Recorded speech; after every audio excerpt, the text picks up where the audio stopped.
So recently 8BitDo released some new controllers. You can see I've got the SF3Pro in my hands here.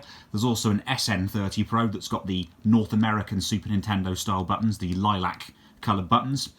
And I picked this up, it cost me around about 40 Great British pounds.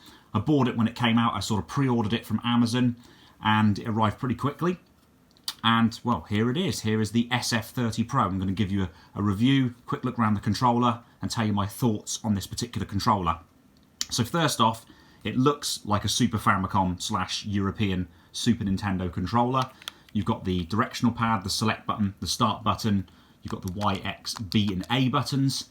In addition to that, you've got this button that is a star, and the 8BitDo logo is also on this button here. You've also got these analog sticks, which are really cool. They click in as well, just like any other analog stick. And you've got the L1 and R1 buttons, which are similar to the L and R buttons you get on a Super Nintendo controller.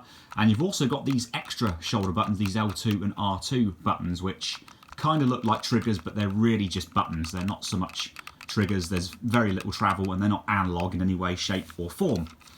And that just gives you a bit of information on the back of the controller there. I'm not sure if you could make that out. SF3Pro. I'm going to have to try and refocus if I can. Yeah, there you go. The 8BitDo SF3Pro gamepad. Yeah, so you've got the switch, which is to power the controller on, and Y. You've got D input, which is the power, and B. Not quite sure what the D input means. You've got the X input, which you use for Windows-based PCs. And it essentially pretends to be an Xbox 360 controller when it syncs up with Bluetooth. And you've got the Mac OS button combination to sync it up to a Macintosh. And I know that you can use these with iOS devices like iPhones and iPads, etc. And also Android devices. So overall, yeah, it's a really nice controller. It's built very well. It feels really nice in the hands. It reminds me a lot of a Super Nintendo / Super Famicom controller. You've also got some PS3 style status lights at the bottom there to denote which player this controller is, whether it's 1, 2, 3 or indeed 4. Now, the controller feels fantastic, I have to say. It performs really, really well. I've used it with my Raspberry Pi, with RetroPie. I've also used it on a PC to play some PC games and use some emulation on the PC as well with PS2 games, and it's pretty cool. And I've also used it with the Switch because that is the main reason I bought this controller. And I know another fellow YouTuber, Gruss Newton, was interested in these Pro controllers for the Nintendo Switch. And the benefit of this is it's actually cheaper than the Nintendo Pro controller that you can get for the Switch. And I'm happy to report this thing performs amazingly well with the Nintendo Switch. I was using it to play Mario Kart 8 over the Christmas period with my family. I used this controller. My wife was using the Pro controller, and my nephew was using the horrible Joy-Cons in the sort of dog face layout. And it was great. We had a lot of fun. This controller did not let me down. It felt fantastic. I used analog. I didn't use, the sort of old school D-pad that I would have used for the older Mario Kart games, like the one on the Super Nintendo, for example.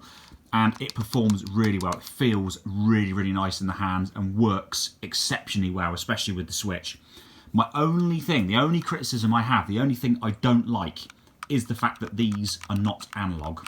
If these were analog, like the Xbox One, Xbox 360, PlayStation 3 and PlayStation 4 style triggers, if these had more travel and were analog, this controller would be absolutely perfect. And I would use this a lot more because having, much more control over those triggers for accelerate and brake, if you want to use these instead of having to use the right analog stick, would have been fantastic in racing games, especially on the PC and even, I suppose, on the Switch it would have been cool as well.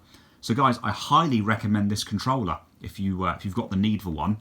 I'm going to be using this pretty much all the time with the Switch because I've got some other controllers that I'm going to use with the RetroPie and also with my PC.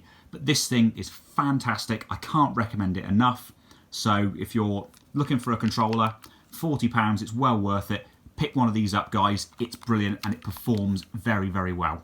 So guys, thanks for watching and I'll catch you again soon.